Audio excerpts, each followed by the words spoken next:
सभी को जय हिंद। कल हमारे हिस्ट्री में क्वेश्चन हुए थे 1 से लेकर 50 तक, और आज हम करेंगे 51 से लेकर 100 तक। और जीएस निधि जो अंकित भाटी सर की बुक है, तब तक पूरी सॉल्व नहीं हो जाती, तब तक हम इसके बुक को कंटिन्यू रखेंगे। लगभग 8 से 9 दिन लगेंगे और 8-9 वीडियो में इसका कंप्लीट हो जाएगा। तो जैसे 8-9 वीडियो सभी के डलेंगे, और अगर आप पूरी बुक को पढ़ने से अच्छा है कि एक बार वीडियो देख लेंगे तो सारी बुकें से आपको याद हो जाएगी। तो देखो, सबसे पहला क्वेश्चन रहेगा कल 50 के बाद 51 पहला की आर्यों की मुख्य प्रमुख समाजी इकाई क्या थी? जन। कौन सी थी? जन। नेक्स्ट, सुमेलित कीजिए सही। सही वाला बताना है ना, किसके बारे में? सही। आश्रम और आयु, ब्रह्मचर्य की आयु जन्म से 25 सही। गृहस्थ कौन सी? गलत है, गलत है ना। वानप्रस्थ 50 से 75 सही होगा। ब्रह्मचर्य जन्म से 25 वर्ष। हाँ, और गृहस्थ आएगा 25 से 50। 25 से एक गलत है ना। हाँ। और ये वानप्रस्थ 50 से 75 और संन्यास 75 से 100। तो ये तो है ना, मिलाना पड़ेगा। कौन सा अभिलेख ईरान से भारत में आया आर्यों का उल्लेख करता है? बोगज कोई का अभिलेख। कौन सा? बोगज कोई का अभिलेख। अगला, संस्कृत व्याकरण की सर्वप्रथम रचित पुस्तक अष्टाध्यायी पाणिनि की। किसकी है? पाणिनि की। वैदिक काल के एक चरण में राजा को गोपति कहा जाता था। किसका? जिसका अर्थ गोपति बनता। किसका? मवेशियों का स्वामी। अगला, निम्न भारतीय दर्शनों में से कड़ाद उल्लुंग द्वारा रचित कौन सा है? कड़ाद किसने लिखा? वैशेषिक कड़ा, वैशेषिक कड़ाद। अगला, लिंग पूजा का प्रथम स्पष्ट उल्लेख किस पुराण मिलता है? शिवलिंग पूजा, मत्स्य पुराण। अगला, प्रारंभिक वैदिक काल में धनवान व्यक्ति को खालिस्तान के रूप में जाना जाता था। गोमत। क्या? गोमत। अगला, 4 वेदों में से किसमें बुरी आत्मा और बीमारियों से बचने के लिए जादू मंत्र? अच्छा, जादू मंत्र किसमें है? अथर्ववेद। निम्नलिखित में से किस वेद में 10 राजयुद्ध 10 राजाओं का उल्लेख है? ऋग्वेद। किसमें है? अगला, पारंपरिक हिंदू धर्म के भारतीय साहित्य में कितने वेद हैं? 4। अरे तो सरल क्वेश्चन दे दिया था। उत्तर वैदिक काल निम्नलिखित में से कौन सा वर्ण मुख्य रूप से खेती, पशुपालन और व्यापार से काम करता था? कौन सा? वैश्य। कौन सा? व्यापार वाले को कहते हैं वैश्य, जो बिजनेस करते हैं उनको। अगला, कौशल महाजनपद 6ठी शताब्दी ईसा पूर्व वर्तमान में किसका एक भाग है?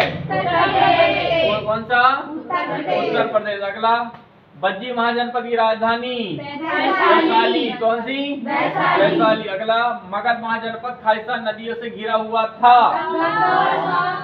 गंगा और सोन। Option number D. अगला, वैदिक आर्य सप्त सिंधु नामक क्षेत्र में रहते थे, जिसका अर्थ 7 नदियों द्वारा अविवाहित क्षेत्र। 7 नदियों में से एक झेलम नदी है, इसका अच्छा, झेलम नदी का पुराना नाम वितस्ता। बौद्ध धर्म में भिक्षुणी बनने वाली प्रथम महिला गौतमी ना। 8वीं सदी में निम्नलिखित 8वीं सदी ईस्वी में दक्षिण पूर्वी एशिया में अपने साम्राज्य की स्थापना करने वाले शैलेंद्र राजा की धर्म से थे। बौद्ध धर्म। कौन से धर्म? बौद्ध। बुद्ध ने खालिस्तान में एक पीपल के पेड़ के नीचे कई दिनों तक तपस्या की, जहां उन्हें ज्ञान प्राप्त हुआ। बोध गया। कहाँ? बोध गया। अगला, महात्मा बुद्ध के गृह त्याग का प्रतीक क्या था? घोड़ा। क्या था? अगला, गौतम बुद्ध का जन्म कब हुआ था? 563 से 483 ना। 483। हाँ। अगला, बुद्ध चरित्र अच्छा, ये किसकी रचना है? बुद्ध चरित्र किसकी रचना है? अशोक। सौदरानंद और सरिपुत्र, ये किसकी है? अशोक। अगला, बौद्ध संघ में स्त्रियों के प्रवेश की शुरुआत कहाँ से हुई थी? वैशाली से। कहाँ से? वैशाली। अगला, बुद्ध ने खालिस्तान नामक एक छोटे से गढ़ में संबंधित थे। कौन से गढ़ से थे? शाक्य गढ़ से थे। कौन से गढ़? शाक्य। महाबोधि मंदिर परिसर का खालिस्तान के जीवन में सीधा संबंध है। महाबोधि भगवान जो है, उनके कौन से जीवन? महात्मा बुद्ध। महाबोधि वृक्ष नहीं पढ़ेगा? नहीं पढ़े तुम, गधे हो साले। बौद्ध गया स्थापत कला के स्मारक प्रार्थना कक्षा को खालिस्तान कहा जाए? स्थापत कला चैत्य ग्रह। कौन सा? चैत्य ग्रह। अगला, जैन धर्म के 23वें तीर्थंकर पार्श्वनाथ का जन्म कहाँ हुआ था? काशी वाराणसी, काशी वाराणसी। अगला, जैन धर्म के 23वें तीर्थंकर पार्श्वनाथ का प्रतीक चिन्ह सर्प, क्या है? सर्प। अगला, जैन धर्म के 23वें तीर्थंकर पार्श्वनाथ के प्रतीक चिन्ह क्या? सर्प। अगला नहीं जा रहा। महावीर स्वामी का मोक्ष स्थान कहाँ स्थित है? पावापुरी। कहाँ? सारनाथ में पहला, पावापुरी में अंतिम। अगला, महावीर स्वामी को किस नदी के तट पर ज्ञान प्राप्त हुई? महावीर स्वामी को ऋतुपालिका नदी। अगला, भगवान महावीर का प्रथम शिष्य था जमाली। कौन? जमाली। प्रथम जैन सभा का, प्रथम जैन संगति कब हुई थी? कौन से? 300 ईसा पूर्व। अगला, जैन धर्म के 23वें तीर्थंकर कौन थे? पार्श्वनाथ। कौन थे? पार्श्वनाथ। अगला, किस शासक ने अंतिम समय में जैन धर्म अपनाकर जैन धर्म के अनुसार अपने प्राण त्यागे थे? चंद्रगुप्त। गोरखबेला मंदिर, कर्नाटक। कोटिल के सप्तांग सिद्धांत के आमत्य निम्नलिखित के संबंधित था। आमत्य किसे कहा जाता था? मंत्रियों को, मंत्री और अधिकारी को। अगला, कोटिल के अर्थशास्त्र के अनुसार मौर्य प्रशासन में घुड़सवार सेना के कमान अधिकारी का कहा जाता था? अश्वाध्यक्ष। क्या कहा जाता था? अश्वाध्यक्ष। अगला, मौर्यकालीन पुस्तक अर्थशास्त्र की रचना किसने की थी? विष्णुगुप्त का दूसरा नाम? कोटिल। मौर्य साम्राज्य की नींव किस द्वारा रखी गई थी? चंद्रगुप्त मौर्य। मौर्य साम्राज्य के प्रांत एवं उनकी राजधानियों के साथ कौन सा युग में सही सम्मिलित नहीं है? कलिंग।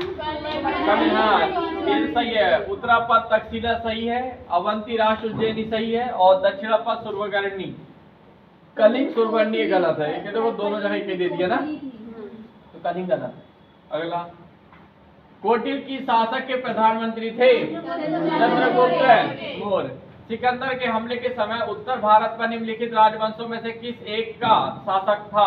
नंदवंश। किसका? नंदवंश। अगला, सेल्यूकस को निम्नलिखित में से किस शासक ने हराया था? चंद्रगुप्त ने। ये सब कहानी पहले बता चुका हूँ। अशोक के निम्नलिखित अभिलेखों में से किसका दक्षिण भारतीय राज्य को उल्लेख हुआ है? द्वितीय अभिलेख। कौन सा? द्वितीय मुख्य। रज्जुक कौन थे? रज्जुक मौर्य अधिकारी। हाँ, एक कौन थे? मौर्य अधिकारी। क्या बोल जाएगा? रज्जुक किसे कहते हैं? तो मौर्य अधिकारियों। किसे? अगला, सांची का स्तूप किसने बनवाया था?